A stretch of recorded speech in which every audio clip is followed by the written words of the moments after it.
The new Pentax K-3 has been announced, and in this video, we'll compare it to the K-5 too. As you can see, they're very similar in size and layout.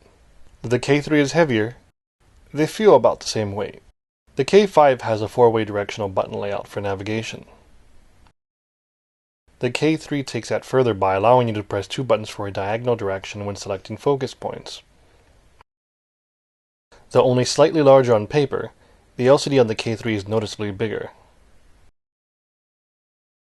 The K-3 has a slightly redesigned grip, which is not really that visibly noticeable, but it does feel nicer in hand than the K-5.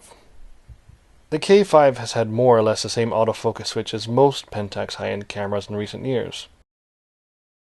The K-3 has made a slight change to this by adding a separate button only for the AF mode.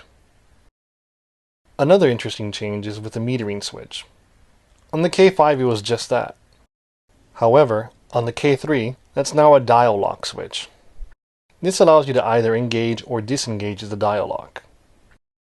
A very clever compromise to users who either like the lock or don't.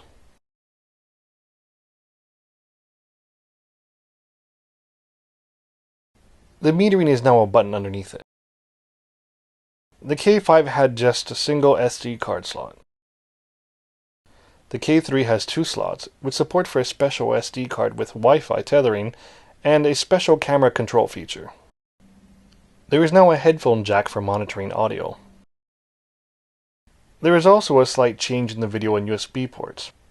The K-3 now supports USB 3.0. One major change with the K-3 is a new dedicated movie record button and a switch for the live view. On the K-5, the AF button was just to the right of the LCD. With the K-3, it's been moved back to the upper right of the back of the camera, just like in other models and other brands. The change in layout may not be that drastically different, but it's enough of an improvement that should make the K-3 an even more effective photographic tool. For more information, please visit Pentax forums.